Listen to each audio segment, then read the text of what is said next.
ಇನ್ನು ಮೈಸೂರು ಜಿಲ್ಲೆಯಲ್ಲೂ ಕೂಡ ವರುಣನ ಆರ್ಭಟ ಜೋರಾಗಿದೆ. ಹುಣಸೂರು ಭಾಗದಲ್ಲಿ ವರುಣನ ಅಬ್ಬರ ಮಿತಿಮೀರಿ ಹೋಗ್ತಾ ಇದೆ, ಅಂದ್ರೆ ಜಾಸ್ತಿ ಆಗ್ತಾ ಇದೆ. ತಾಲೂಕಿನ ಹಲವು ಗ್ರಾಮಗಳಲ್ಲಿ ಜಮೀನುಗಳು ಜಲಾವೃತವಾಗಿದ್ದಾವೆ.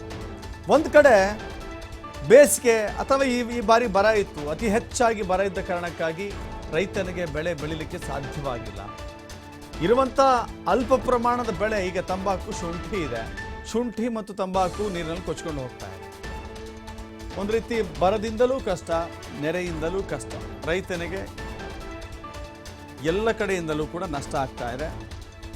ಹುಣಸೂರು ಭಾಗದ ಗ್ರಾಮದ ಜಮೀನುಗಳಿಗೆ ನೀರು ನುಗ್ತಾ ಇದೆ. ಜಮೀನುಗಳು ಜಲಾವೃತವಾಗಿದ್ದಾವೆ. ಅಪಾರ ಪ್ರಮಾಣದ ಬೆಳೆ ಹಾಳಾಗ್ತಾ ಇದೆ. ಕಳೆದ 4-5 ದಿನಗಳಿಂದ ನಿರಂತರವಾಗಿ ಮಳೆ ಬರ್ತಾ ಇದೆ.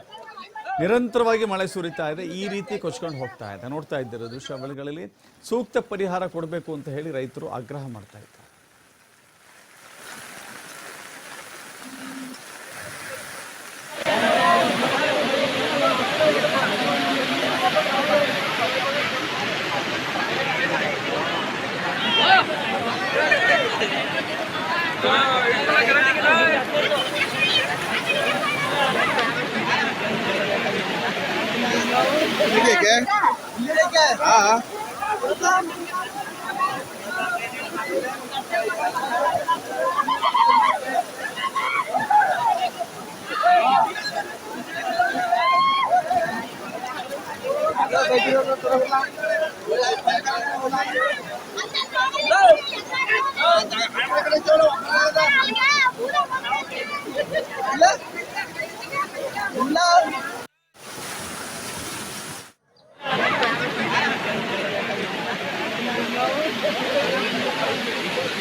ನೀರು ಜಾಸ್ತಿ ಆಯ್ತು.